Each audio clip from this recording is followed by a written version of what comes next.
우리 계속해서 이 수요일 저녁에 우리 웨스트민스터 소요리 문답 내용들을 우리가 쭉 순서대로 살펴보고 있습니다.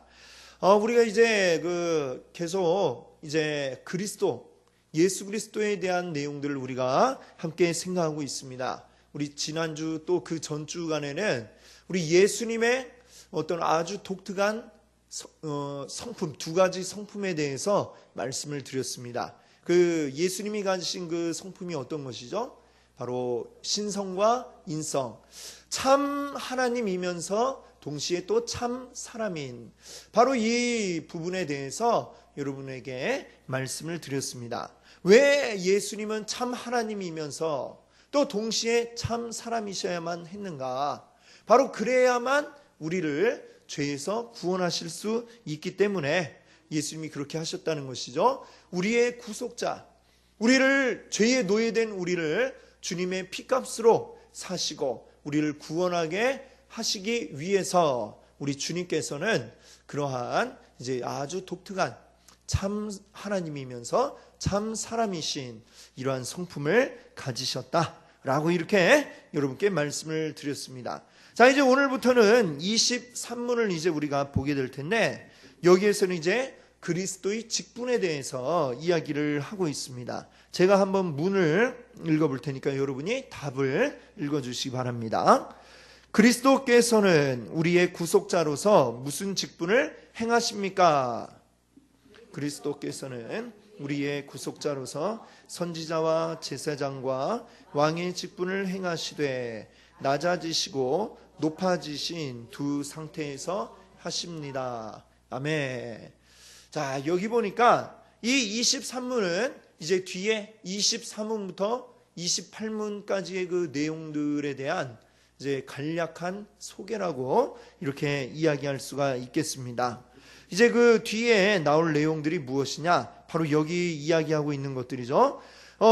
그리스도는 어떤 직분을 가지고 계시느냐? 세 가지를 여기서 다루고 있습니다. 바로 선지자의 직분, 그리고 제사장의 직분, 그리고 왕의 직분, 이렇게 세 가지 직분을 가지고 계시고, 그 다음에 또 그리스도의 두 가지 상태를 또 이야기하는데, 이 두 가지 상태는 뭐냐면 낮아지심과 높아지심이다. 네, 이렇게 이야기를 하고 있습니다.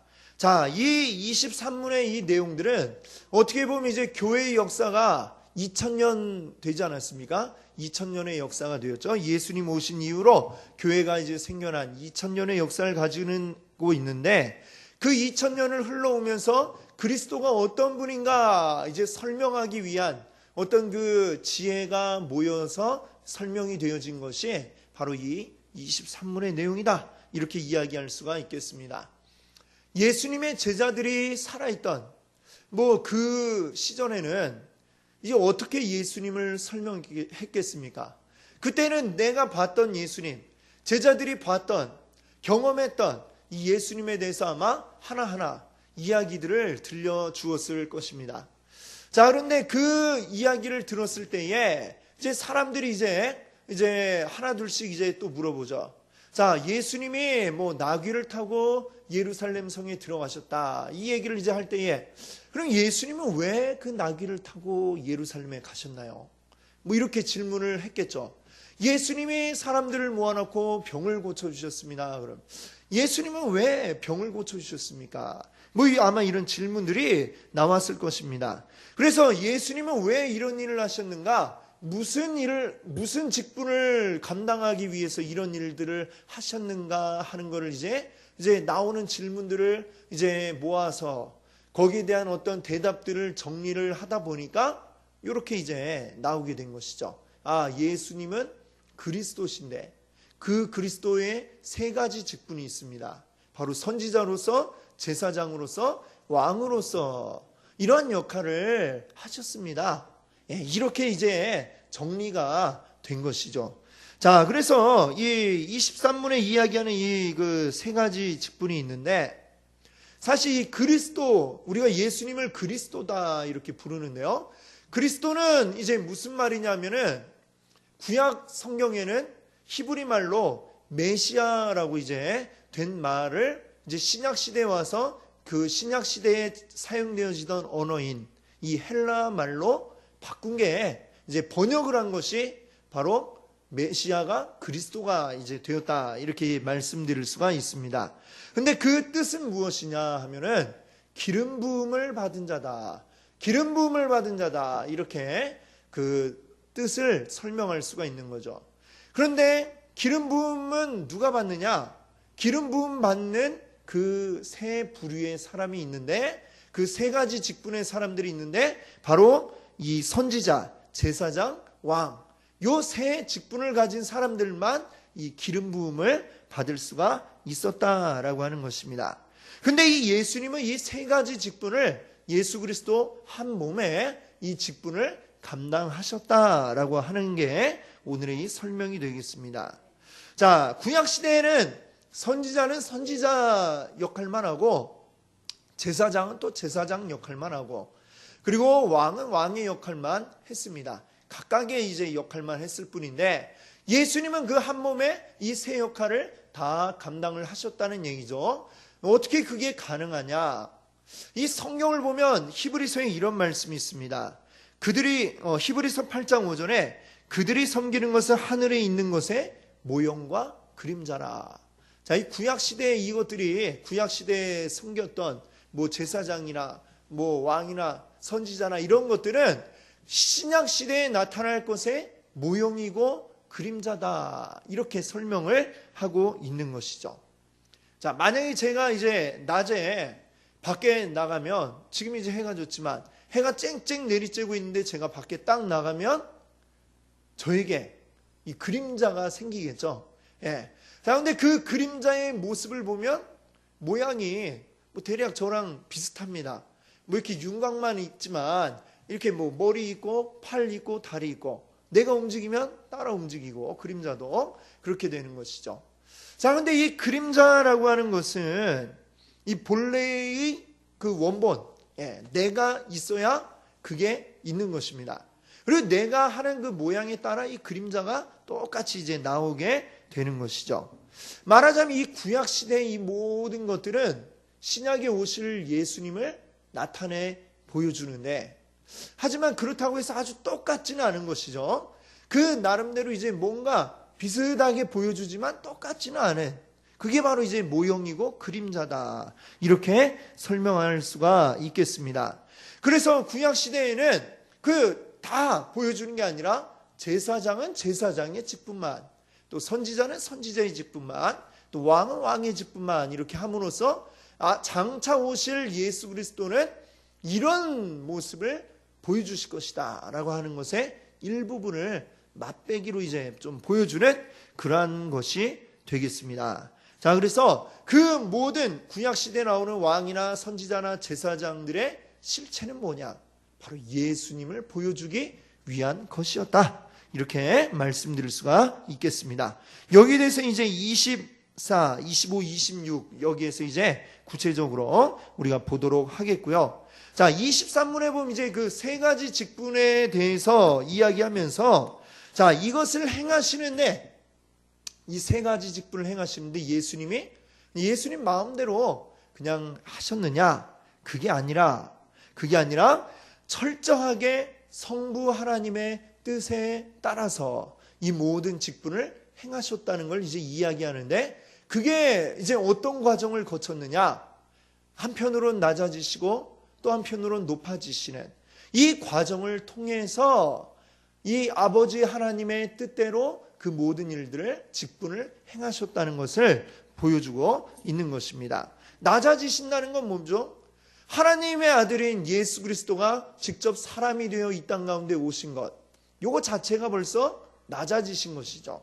그리고 낮아지시는데 얼마나 더 낮아지시느냐 하면은 죽기까지 낮아지셨습니다. 그러나 그 낮아지신 상태에서 머무르지 않으려 하시고 다시 어떻게 하셨습니까? 부활하시고 그리고 승천하심으로 예수님이 높아지셨다. 그 내용에 대해서는 이제 구체적으로는 앞으로 이제 27, 28문에서 이제 구체적인 내용을 이제 또 다루게 되겠습니다. 오늘은 이제 예수님의 그 세 가지 직분에 대해서, 이제 24, 25, 26 이 부분을 이제 좀 이제 설명을 더 드리고자 합니다. 24문을 한번 제가 문을 읽고 여러분이 답을 읽어 주시 바랍니다. 그리스도께서는 어떻게 선지자의 직분을 행하십니까?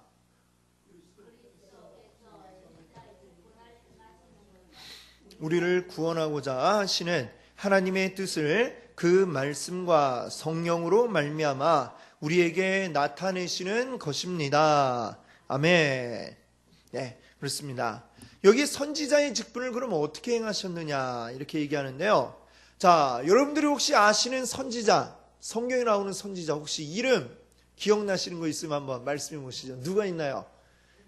사무엘, 예, 그리고 또 엘리사, 엘리야, 그렇죠. 이런 또 이사야, 예레미야, 이런 선지자들이 참 많이 있습니다.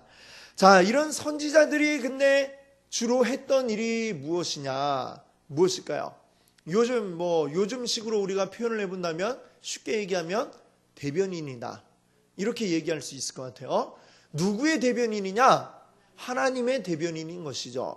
하나님이 직접 모든 이 백성들에게 나타나서 말씀하시지 않고 하나님이 선지자를 통해서 하나님의 말씀을 백성들에게 이제 선포하시는 이렇게 하신 것이죠. 이 백성들에게 선포하기도 하고 때로는 잘못된 일을 행하고 있는 왕이나 지도자들에게 또 하나님의 말씀을 선포하기도 하고 이러한 역할을 감당했던 자들이 바로 이 선지자인 것입니다. 자, 모든 선지자들의 그 사역을 이제 한마디로 정의한다면 바로 이 24문에 나오는 말로 우리가 정리할 수 있을 것 같아요. 바로 우리를 구원하고자 하시는 하나님의 뜻을 우리에게 나타내시는 이게 바로 선지자의 역할이다. 이렇게 말씀드릴 수가 있겠습니다. 하나님의 뭘 대변하느냐? 우리를 구원하고자 하시는 그 하나님의 뜻을 우리에게 알려주시는 것이다 라고 하는 것입니다. 우리의 이 가장 큰 선지자인 예수님이 바로 가장 큰 선지자가 되어서 우리에게 오셔서 가르치신 것도 역시 마찬가지죠. 하나님이 우리를 얼마나 사랑하시고 우리를 어떻게 구원하고자 하시는가 하는 것들을 알려주신 분이 바로 우리 예수 그리스도인 것이죠.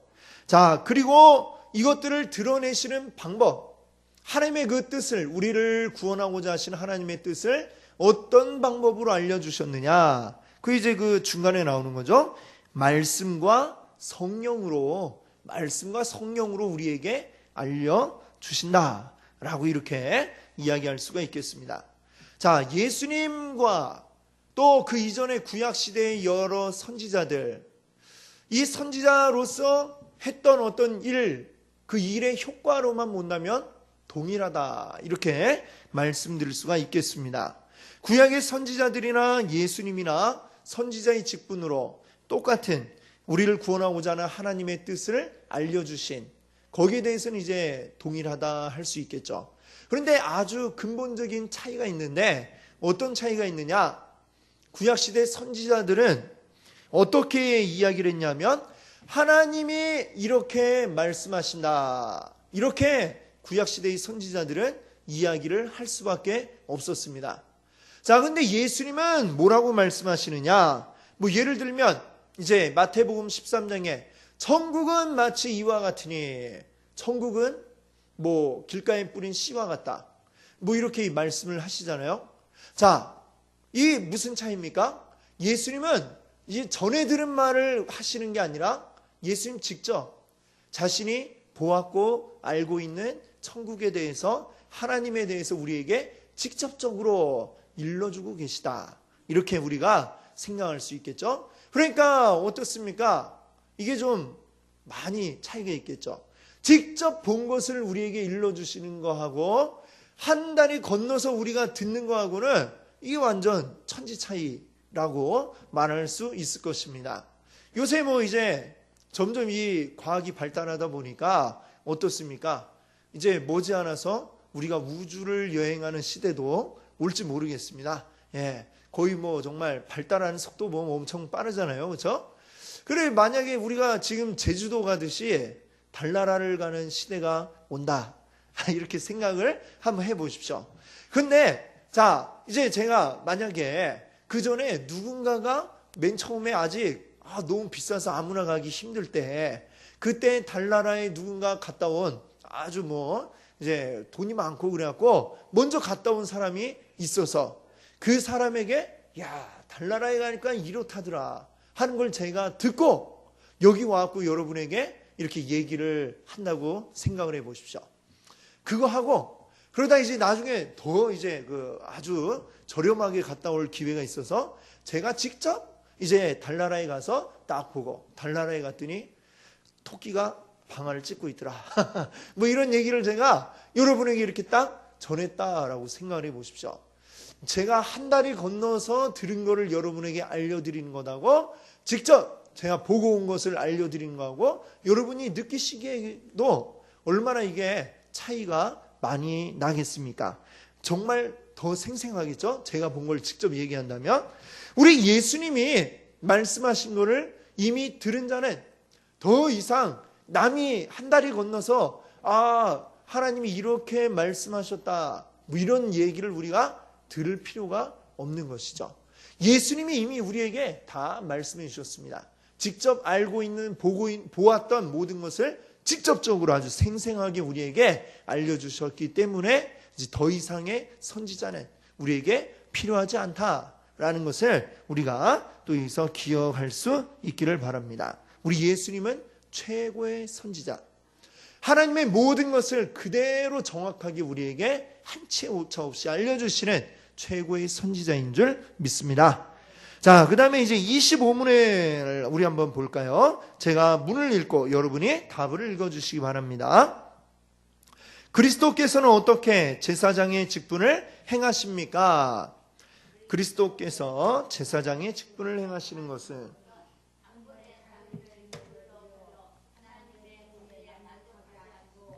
우리를 하나님과 더불어 화목하게 하시고 또한 우리를 위하여 항상 간구하시는 것입니다. 아멘. 그렇습니다. 여기에서는 이제 25문에서는 그리스도의 제사장 직분에 대해서 이야기를 하고 있습니다. 자, 우리 구약시대의 제사장 가운데 혹시 여러분들 또 알고 있는 이름이 있나요, 혹시? 그 모세의 동생이 아니죠. 형인 아론. 예. 이제 제일 첫 번째 이제 대제사장이었던 아론이라든지 또 나중에 이제 보면 아까 이제 사무엘도 이제 보면 이제 선지자이기도 하지만 또 역시 그 제사장 역할을 했던 사람이 사무엘이었죠. 자, 그러면 이 제사장들이 했던 일은 과연 무엇이었는가? 이 제사장은요, 하나님 앞에 이 사람들을 대표해서 제물을 드림으로써 제사를 하는 이러한 일을 했습니다. 바로 이 백성들을 위해서 대신 중보하는 이런 역할을 한 사람이 바로 제사장인 것이죠. 자, 근데 이 제사장이 하는 일을 보면 이 제사를 드린다. 이 제사 드린다는 게 이제 어떻게 합니까? 동물을 잡잖아요. 양이나 소 또는 비둘기 이런 동물을 잡는데 그냥 말 그대로 잡는 게 아니라 이 칼을 들고 이제 동물을 죽여서 막 배를 가르고 내장을 꺼내고 또 막 그거를 이제 불 태우고 이런 일을 하는 사람이 바로 제사장이었습니다. 어떻게 보면 이거 상당히 이 우리나라 그 옛날 저기로 치면 백정들이 이제 짐승을 잡고 이런 일을 하잖아요. 단순하게 이렇게 막 칼 잡고 짐승 잡고 이런 역할로만 보면 상당히 좀 유사한 면이 없지 않아 있는 게 이 제사장의 일이었습니다. 옆에서 만약에 그거 본다면 혹시 여러분들이 옛날에 이렇게 짐승 이렇게 소나 돼지 이런 거 잡는 걸 본 적이 있으신가요, 혹시? 우리 권사님 혹시 본 적 못 보셨습니까? 예. 근데 실제로 보면 좀 끔찍하지 않습니까? 그렇죠? 예. 저 예전에 돼지 잡는 거 한번 봤는데, 돼지 잡는데 또 잘 못 잡아갖고 이게 도망가고 막 그래갖고, 참, 그 또 쫓아가서 또 잡고, 뭐 그런 걸 이제 본 기억이 있는데, 볼 때는 막, 어떡하나 이랬는데 또 잡고 나니까 맛있게 먹었던 기억이 있습니다. 예. 근데 이제 제사장이 이제 하는 게 그래요. 막 짐승을 잡아갖고, 막 불태우고, 막 이렇게 하고, 그러면서 이제 어떻게 하냐면 그거를 불태우는 게 이제 제사인데, 그러면서 우리 죄를 대신해서 이 양이, 또 이 소가, 이 비둘기가 대신해서 죽습니다. 용서해 주십시오. 이렇게 기도를 이제 했다는 것이죠. 지금 그 죄를 사함받기 위해서 이 짐승을 바친 그 사람의 죄를 용서해 달라고 하나님 앞에 기도하는 게 바로 이 제사장의 일이었습니다. 자, 근데 이 짐승을 잡는 이게 한 번 하면 끝나느냐? 그렇지가 않죠. 하나님 앞에 온 이스라엘의 죄를 대신해서 이 대제사장이 1년에 한 차례 제사를 지내는데, 그게 한 번 하고 끝나는 게 아니라 1년마다 매년, 또 사람들도 매년마다 하나님 앞에 나와서 자기 죄를 하나님 앞에 고하고 그걸 용서해 달라고 계속 이거를 반복을 해야만 했던 것입니다. 자, 이게 계속해서 이 반복, 죽을 때까지 끝이 나지 않는 거죠. 자, 그러니까 왜 이렇게 될 수밖에 없었느냐? 말하자면 이것은 불완전한 제사이기 때문에 그랬다는 것이죠. 왜 불완전하냐? 좀 전에 말씀드렸던 것처럼 구약시대 이 모든 것들은 장차 오실 예수 그리스도의 모형이요 그림자에 불과합니다. 그런 예수님의 그 제사는 완전하지만 그 모형이고 그림자인 구약시대의 제사는 완전할 수가 없었던 것이죠. 그렇기 때문에 한 번 해서 용서받았지만 그 다음에 또 죄짓고 또 가서 또 용서받고 이런 일들이 반복이 될 수밖에 없었다. 그러니까 근본적으로 이 구약시대의 제사라고 하는 것은 근본적으로 우리 죄를 해결해 줄 수 있는 방법은 아니었다라고 하는 거죠. 하지만 그런데도 왜 구약시대에 이걸 했느냐? 바로 장차 오실 예수 그리스도의 모습을 보여주기 위해서 그 시절에는 이러한 제사를 드려야만 했다라고 하는 것이죠. 자, 그 25문의 그 답에 보시면은 우리 예수님이 그 제사장의 직분을 어떻게 감당하셨느냐? 바로 단번에 자기를 제물로 드렸다. 그렇습니다. 여러 차례 구약의 제사처럼 여러 번 죽는 게 아니고 단번에 예수 그리스도 자신을 제물로 드려서 그래서 우리의 죄의 문제를 해결하셨다 이 얘기죠. 그렇게 함으로써 어떻게 되었는가? 여기 보시면 이제 첫 번째는 제물로 드려 뒤에 보면 하나님의 공의에 만족하게 하셨다. 하나님의 공의, 죄를 인정하지 않는, 죄에 대해서 반드시 값을 치러야 되는 그 죄의 값은 사망이라고 말씀하신 하나님의 공의에 만족하게 바로 예수님 자신이 그 모든 죄의 값을 담당하셨다라고 하는 얘기가 되겠죠. 그 다음에 두 번째는 뭡니까?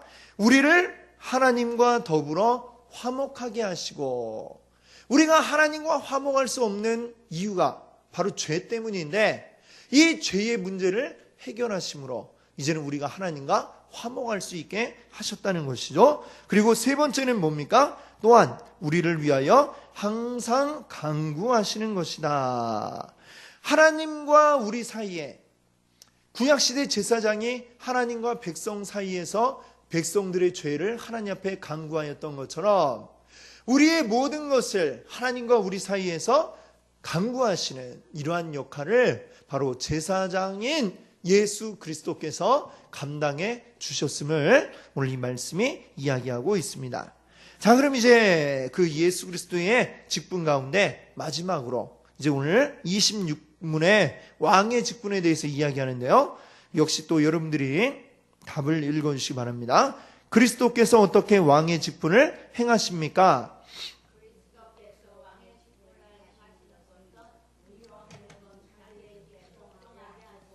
우리를 다스리시며 보호하시고 자기와 우리의 모든 원수를 막아 이기시는 것입니다. 아멘. 그렇습니다.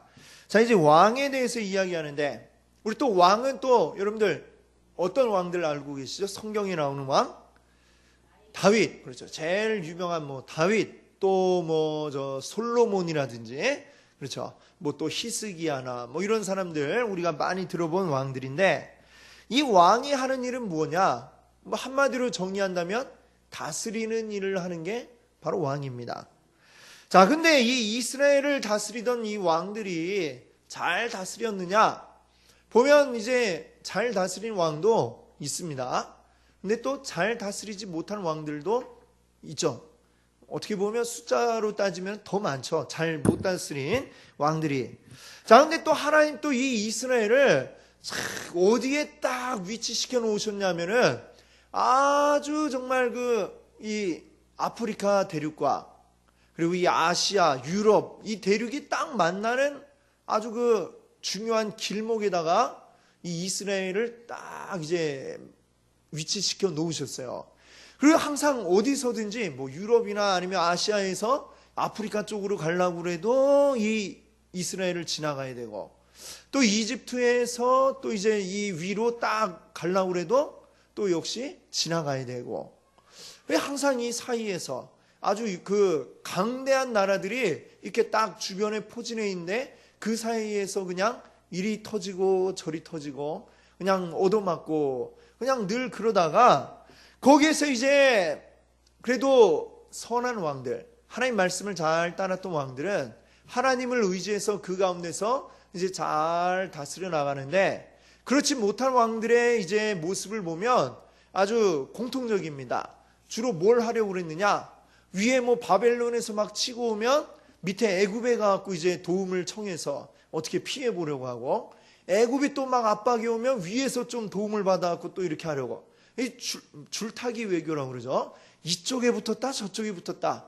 이게 그냥 외교적인 힘, 자기들은 힘이 없으니까 이쪽 저쪽 막 붙어서 살라고 하다가 결국은 하나님의 심판을 받아서 결국은 어떻게 됩니까? 나라가 그냥 완전히 다 망해버리게 되었죠. 이 이스라엘이 북이스라엘 또 남유다 이게 다 망해버렸습니다. 그리고 백성들은 포로로 끌려가서 70년이 넘도록 이 포로 생활을 해야만 하는 이런 아픔을 겪을 수밖에 없었던 것이죠. 자, 이스라엘에는 지금 이런 어떤 역사적인 경험들을 통해서 이 이스라엘 사람들은 무엇을 강력하게 바라게 되었느냐 하면은 바로 메시아, 하나님이 약속하신 그 메시아, 왕으로 오실 그 메시아를 아주 강렬하게 바라고 있었습니다. 이 남유다가 망해갖고 이제 포로로 끌려갔다 다시 돌아왔습니다만, 돌아온 이후로도 어떤 왕이 그들에게 있지 못한 채 한 400년 정도의 시간이 흐르는 동안에 이 사람들의 마음속에는 그 메시아, 하나님이 예언하신 그 메시아가 언제 올까? 늘 그 강렬하게 바라는 마음이 있었습니다. 근데 이들이 바라던 그 메시아는 뭐냐면, 지금 왕이 없어서 우리가 이렇게 되었다, 어떤 이런 생각, 마치 그 사사기에 나오는 것처럼 왕이 없으니까 우리가 이 모양이야 생각하고 막 왕을 요구하듯이 그런 생각이 그들에게 있었습니다만, 근데 하나님이 보내신 그 메시아 예수 그리스도는 이스라엘 사람들이 원하던 어떤 그 정치적인 세력을 가진 그런 왕으로 오신 것이 아니라 그것을 뛰어넘어서 초월하는 더 저 위에 계신 나라, 하나님의 나라의 왕으로서 우리 가운데 오셨다라고 하는 것입니다. 바로 그 초월해 있는 이 세상의 모든 나라들을 초월하는 그 나라가, 그 나라를 예수님이 세우셨는데, 그것이 지금 우리에게는 무엇이냐? 바로 교회인 것이죠. 교회. 하나님의 택함 받은 자들, 하나님의 자녀들이 모인 그것을 우리가 뭐라고 합니까? 그게 바로 교회인 것이죠. 예수님이 교회를 세우시고 하나님의 나라를 이 땅 가운데 임하게 하셨다라고 하는 것을 우리가 기억할 수 있기를 바랍니다.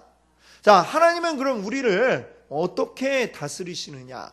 우리 그리스도, 우리를 다스리기 위해 오신 우리 그리스도는 어떻게 우리를 다스리시느냐? 자, 우리가 이 세상의 어떤 정치 이런 것들을 뉴스를 통해 들을 때에 여러분들은 주로 어떤 느낌이 드십니까? 정치 얘기 들으면 막 기분이 좋아지고 막 마음이 밝아지고 이렇습니까? 대개는 그 반대죠.